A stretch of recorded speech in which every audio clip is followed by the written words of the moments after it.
Hello, welcome back to our channel. ഇന്നത്തെ വീഡിയോയിലേക്ക് എല്ലാവർക്കും സ്വാഗതം. Have a nice day. എല്ലാവരും സേഫായിട്ടും സെറ്റായിട്ടും ഹാപ്പി ആയിട്ടും ഇരിക്കുകയാണെന്ന് വിശ്വസിക്കുകയാണ്. നമ്മൾ ഇന്ന് ചെയ്യാൻ പോകുന്ന റീഡിംഗ് എന്ന് പറയുന്ന ഒരു കളക്റ്റീവായിട്ടുള്ള റീഡിംഗ് ആണ്. അപ്പോൾ നമുക്ക് നോക്കാം. റൂൾസ് ആൻഡ് റെഗുലേഷൻസ് കാര്യങ്ങളൊക്കെ നിങ്ങൾക്കറിയാം. അപ്പോൾ അറിയാത്തവരുണ്ടെങ്കിൽ കമൻറ്റ് ബോക്സിൽ ചോദിക്കുക. മുന്നത്തെ റീഡിങ്സിലൊക്കെ ഉണ്ടാവും.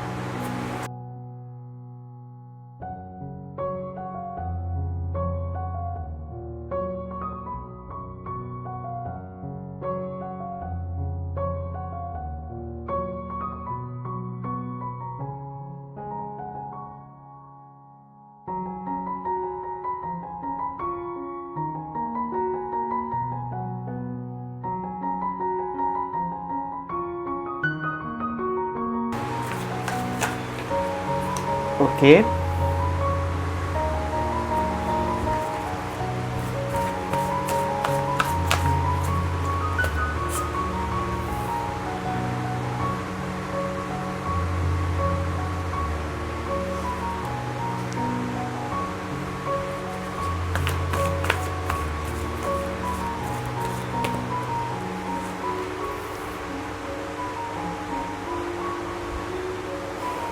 ഓക്കെ.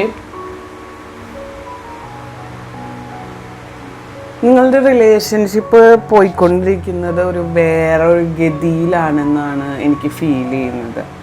അതായത് നിങ്ങളുടെ വ്യക്തി ഒരിക്കലും ആഗ്രഹിക്കാത്ത രീതിയിലൂടെയാണ് നിങ്ങളുടെ റിലേഷൻഷിപ്പ് ഇപ്പോൾ മുന്നോട്ട് പോയിക്കൊണ്ടിരിക്കുന്നത്. നിങ്ങളായാലും അത് ആഗ്രഹിക്കാത്ത ഒരു രീതിയിലൊക്കെയാണ് റിലേഷൻഷിപ്പ്. അതായത് നിങ്ങളുടെ ഭാഗത്തുനിന്ന് എങ്ങനെയാണ് ഉണ്ടാകുന്നത്, ദർ ഈസ് ആൻ ആക്ഷൻ, അതിൻ്റെ പിന്നിൽ ഒരു ഓപ്പോസിറ്റ് റിയാക്ഷൻ ഉണ്ടായിരിക്കും എന്ന് പറയുന്ന പോലെ തന്നെ നിങ്ങളുടെ വ്യക്തി നിങ്ങളിൽ നിന്നും ആഗ്രഹിക്കുന്ന ചില കാര്യങ്ങളുണ്ട്. അല്ലെങ്കിൽ ഈ വീഡിയോ കാണുന്നത് ഇപ്പോൾ ആരാണെങ്കിലും ആ ആൾ നിങ്ങളുടെ ഓപ്പോസിറ്റ് നിൽക്കുന്ന വ്യക്തിയുടെ കയ്യിൽ നിന്നും ആഗ്രഹിക്കുന്ന ആരാണോ വീഡിയോ കാണുന്നത് അവരിൽ നിന്നും ആഗ്രഹിക്കുന്ന ഒരുപാട് കാര്യങ്ങളുണ്ട് ഓപ്പോസിറ്റ് നിൽക്കുന്ന വ്യക്തിക്ക്. മനസ്സിലായി? അങ്ങനെയാണ് കേട്ടോ. നിങ്ങളാണിപ്പോൾ വീഡിയോ കാണുന്നതെങ്കിൽ നിങ്ങൾ കൊടുക്കാത്ത ചില കാര്യങ്ങളാണ് ഇപ്പം ഞാൻ പറയാൻ പോകുന്നത്. നിങ്ങളത് ഇതുപോലെ ആയിരിക്കാൻ ശ്രദ്ധിക്കുക. അതായത് നിങ്ങളിൽ നിന്ന് കുറേ കാര്യങ്ങൾ വേണമെന്ന് അവർ ആഗ്രഹിക്കുന്നുണ്ട്. അതിൽ ഫസ്റ്റ് എന്ന് പറയുന്നത് ചില കാര്യങ്ങൾക്കുള്ള ഒരു ക്ലാരിഫിക്കേഷൻ. എന്തെങ്കിലും ഒരു കാര്യം ചോദിച്ചു കഴിഞ്ഞാൽ അതിനൊരു ഉത്തരം തരാനില്ലാത്തൊരവസ്ഥ, അല്ലെങ്കിൽ എന്തെങ്കിലും ഒരു കാര്യം ചോദിച്ചു കഴിഞ്ഞാൽ അതൊന്നും അല്ലാതാക്കി തീർക്കുന്ന ഒരവസ്ഥ, അത് നിങ്ങൾക്ക് ഭയങ്കരമായിട്ടുണ്ട്. ആ ഒരു നിങ്ങളുടെ ഒരു ക്വാളിറ്റി ആയിട്ടൊന്നും അവരെടുക്കുന്നില്ല. ആ ഒരു നിങ്ങളുടെ ഒരു പ്രത്യേകത എന്ന് പറയുന്നത് അവർക്ക് ആ ഒരു ഫീച്ചർ അവർക്ക് തീരെ അങ്ങോട്ട് പിടിക്കുന്നില്ല. അതായത് പിടിക്കുന്നില്ല എന്ന് വെച്ചാൽ അവർക്കത് ആക്സെപ്റ്റ് ചെയ്യാൻ പറ്റുന്നില്ല. ബാഡായിട്ടുള്ള രീതിയിലല്ല ഞാൻ പറയുന്നത്, പക്ഷെ അവർക്കത് ആക്സെപ്റ്റ് ചെയ്യാൻ പറ്റുന്നില്ല എന്നുള്ളതാണ് സത്യം. കാരണം എന്താ വെച്ചാൽ നിങ്ങളുടെ ലൈഫിൽ ഒരുപാട് കാര്യങ്ങൾ സംഭവിക്കാം. നിങ്ങളുടെ ലൈഫ് എന്ന് പറഞ്ഞാൽ വളരെ കുഞ്ഞായിട്ടുള്ളൊരു കാര്യമാണ്. അതിലൊരുപാട് കാര്യങ്ങൾ സംഭവിക്കാം. നിങ്ങൾക്ക് ബെനിഫിറ്റ് ആയിട്ടും ഡിസഡ്വാൻറ്റേജ് ആയിട്ടും കുറേ കാര്യങ്ങൾ നിങ്ങളുടെ ലൈഫിൽ സംഭവിക്കാം. അപ്പം നിങ്ങൾ എന്ത് കാര്യം തിരഞ്ഞെടുക്കുന്നുണ്ടെങ്കിലും നിങ്ങളുടെ വ്യക്തിക്ക് അതിലൊരു ക്ലാരിഫിക്കേഷൻ കൊടുക്കണം. അവരെന്തെങ്കിലും ഒരു ക്വസ്റ്റ്യൻ ചോദിച്ചിട്ടുണ്ട്, അല്ലെങ്കിൽ ഇപ്പോൾ നമുക്ക് എന്നും എല്ലാ കാലവും ഒന്നിക്കാൻ പറ്റുമോ, അല്ലെങ്കിൽ എങ്ങനെയാണ് റിലേഷൻഷിപ്പിൻ്റെ ഭാവി, അങ്ങനെ എന്തെങ്കിലുമൊക്കെ ആയിരിക്കും അവർ നിങ്ങളോട് ചോദിക്കുന്നുണ്ടാവും. അല്ലെങ്കിൽ നിങ്ങൾ നിങ്ങളുടെ വീട്ടിലിത് അവതരിപ്പിക്കുന്നുണ്ടോ, അങ്ങനെയൊക്കെ എന്തെങ്കിലും anyway what ever it is, അങ്ങനെ എന്തെങ്കിലും ചോദിക്കുകയാണെങ്കിൽ നിങ്ങൾക്കൊരു ക്ലാരിഫിക്കേഷൻ കൊടുക്കാൻ പറ്റണം. നിങ്ങളുടെ ഉള്ളിൽ ആത്മാർത്ഥമായിട്ടുള്ളൊരു ബന്ധമാണ്, സിൻസിയർ ആയിട്ടുള്ളൊരു ബന്ധമാണ് നിങ്ങൾക്കുള്ളത് എങ്കിൽ തീർച്ചയായിട്ടും നിങ്ങൾ ആ ക്ലാരിഫിക്കേഷൻ കൊടുക്കാൻ ബാധ്യസ്ഥനുമാണ്. നിങ്ങൾക്കത് കൊടുക്കാൻ തോന്നുകയും ചെയ്യും. അപ്പോൾ ഫസ്റ്റ്ലി ഇവിടെ വരുന്നത് ഒരു ക്ലാരിഫിക്കേഷൻ കിട്ടാത്ത അവസ്ഥ ആ വ്യക്തിയെ ഭയങ്കരമായിട്ട് ഒരു മൂഡ് സ്വിങ്സ് ഒക്കെ ഉണ്ടാക്കുന്നുണ്ട്. മനസ്സിലായോ? സോ എന്ത് കാര്യത്തിനും ഒരു ക്ലാരിഫിക്കേഷൻ കൊടുക്കാൻ ശ്രമിക്കുക. നിങ്ങളിൽ നിന്നും അവർ ആഗ്രഹിക്കുന്ന മെയിൻ തിങ് എന്ന് പറയുന്നത് എന്തെങ്കിലും ഒരു കാര്യം ചോദിച്ചാൽ അതിനൊരു ഉത്തരം അല്ലെങ്കിൽ അതിനൊരു റെസൊല്യൂഷൻ കണ്ടുപിടിച്ച് കൊടുക്കാൻ നിങ്ങൾക്ക് പറ്റുക എന്നുള്ളത് അവർ ഭയങ്കര ഇമ്പോർട്ടൻ്റ് ആയിട്ട് ആഗ്രഹിക്കുന്ന ഒരു കാര്യമാണ്. അതിൻ്റെ പേരിൽ അവരൊരുപാട് വിഷമിക്കുന്നുണ്ട്. ഞാൻ എന്ത് ചോദിച്ചാലും എനിക്കൊരു ക്ലാരിഫിക്കേഷൻ കിട്ടുന്നില്ല.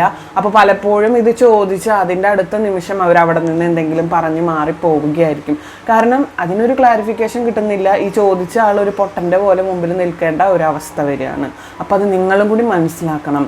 അവരുടെ മനസ്സിൻ്റെ കോണിൽ എത്രയിട്ട് വേദനിച്ചിട്ടായിരിക്കും അങ്ങനെ ഒരു ക്വസ്റ്റ്യൻ നിങ്ങളോട് ചോദിച്ചത്.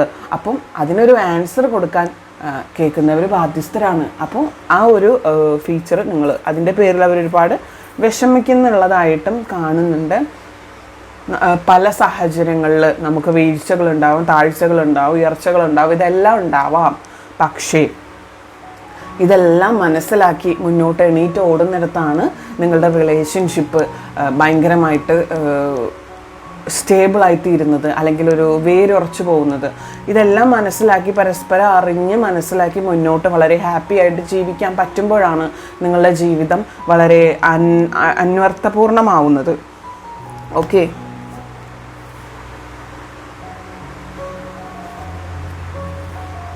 ഫിനാൻഷ്യൽ ക്രൈസിസ് നിങ്ങൾക്ക് നേരിടാം, അതൊക്കെ ഉണ്ടായിരിക്കാം. പക്ഷേ ജീവിതം എന്ന് പറയുന്ന ഒന്നേ ഉള്ളൂ. ഈ ക്രൈസിസിൻ്റെ പേരിൽ ജീവിതം മാറ്റി വെച്ചാൽ നിങ്ങൾക്ക് അത്ര തന്നെ നിങ്ങൾക്ക് ലൈഫിൽ കൊണ്ടടക്കാൻ പറ്റുള്ളൂ എന്ന് ചിന്തിക്കുക. അപ്പം നിങ്ങളിൽ നിന്നും അവർ പല കാര്യങ്ങളും ആഗ്രഹിക്കുന്നുണ്ട്. പിന്നെ നിങ്ങളുടെ ഒരു ചൂടൻ മനോഭാവം, അല്ലെങ്കിൽ എന്ത് കാര്യത്തിനും ഓവർ റിയാക്റ്റഡ് ആവുന്നത്, എന്തെങ്കിലും ഒരു കാര്യം ചോദിച്ചാൽ ഓവർ റിയാക്റ്റ് ചെയ്യുന്നതൊക്കെ അവരെ ഭയങ്കരമായിട്ട് അവരുടെ മനസ്സിനെ വേദനിപ്പിക്കുന്നുണ്ട്. അത് നിങ്ങൾ ഭയങ്കരമായിട്ട് ശ്രദ്ധിക്കേണ്ട ഒരു കാര്യം തന്നെയാണ്. അവരുടെ മനസ്സിനെ അത്രയ്ക്കും വിഷമിപ്പിക്കുന്ന ഒരു കാര്യം കൂടിയാണ് ഈ ഒരു ഓവർ റിയാക്റ്റഡ് ആയിട്ടുള്ള ഈ ഒരു പ്രോബ്ലം എന്ന് പറയുന്നത്. സോ നിങ്ങൾ ചിന്തിക്കേണ്ടത്, നിങ്ങളുടെ മനസ്സിൽ ഒരുപാട് വിഷമങ്ങളുണ്ടാവാം, പ്രശ്നങ്ങളുണ്ടാവും. പക്ഷെ അതെല്ലാം എല്ലാവരും കേട്ടിരുന്നു കൊള്ളണം എന്നില്ല. മനസ്സിലായോ? നിങ്ങളെന്ന് പറയുന്നത് ഏതൊരു പ്രശ്നത്തെയും വളരെ കാം ആൻഡ് ക്വൈറ്റായിട്ട് അത് റിലീസ് ചെയ്തെടുക്കാൻ കഴിവുള്ള വ്യക്തികളാണ് നിങ്ങൾ. പക്ഷെ നിങ്ങൾ ശ്രമിക്കുന്നില്ല എന്ന് മാത്രം. പ്രശ്നങ്ങൾ കുറേ തലയിലുണ്ട്, കാരണം ഇത് നല്ല രീതിയിൽ കൊണ്ടുപോകാൻ പറ്റുന്നില്ല എന്നും പറഞ്ഞ് നിങ്ങൾ ഭയങ്കരമായിട്ട് അതിൽ കിടന്ന് മറയുകയാണ്. സോ ഗൈസ്, നിങ്ങൾ അങ്ങനെ ചെയ്യരുത്. നിങ്ങൾ ഏറ്റവും കൂടുതൽ കാര്യങ്ങൾ വളരെ വ്യക്തമായിട്ടും വളരെ ഭംഗിയായിട്ടും അവതരിപ്പിക്കാൻ ശ്രമിക്കുന്നിടത്താണ് നിങ്ങളുടെ ജീവിതം വളരെ സിൻസിയറായിട്ട് പോകുന്നത്. അപ്പോൾ നിങ്ങളുടെ വ്യക്തി നിങ്ങളിൽ നിന്നും ആഗ്രഹിക്കുന്ന ഒരുപാട് കാര്യങ്ങൾ ഇതൊക്കെയാണ്. അത് വളരെ വ്യക്തമായിട്ടും പക്വമായിട്ടും നിങ്ങൾ ഡീൽ ചെയ്യാൻ ശ്രമിക്കുക. അപ്പോൾ ഇതാണ് നമ്മുടെ റീഡിംഗ്. പോസിറ്റീവായിട്ടുള്ള എല്ലാ കാര്യങ്ങളും ലൈഫിലേക്ക് അട്രാക്റ്റ് ചെയ്യുന്നു എന്ന് കമൻറ്റ് ബോക്സിൽ രേഖപ്പെടുത്തുക. അത് ക്ലെയിം ചെയ്യാൻ വേണ്ടിയിട്ടാണ് നിങ്ങളുടെ ലൈഫിലേക്ക്. ആൻഡ് നിങ്ങളുടെ വ്യക്തിയുടെയും പേര് കമൻറ്റ് ബോക്സിൽ അറിയിക്കുക. പ്രയറിന് വേണ്ടിയിട്ടാണ്. അപ്പോൾ അടുത്തൊരു കിടലൻ വീഡിയോ ആയിട്ട് കാണാം. ഡിസ്ക്രിപ്ഷനിൽ നമ്മുടെ 3 ചാനലിൻ്റെ ലിങ്ക് കൊടുക്കാം. അതൊന്ന് സബ് ചെയ്ത് വയ്ക്കുക. കണക്റ്റീവായിട്ടുള്ള റീഡിങ്സ് ഡെയിലി ഇടുന്നതായിരിക്കും. അപ്പോൾ ഓക്കെ, ബൈ.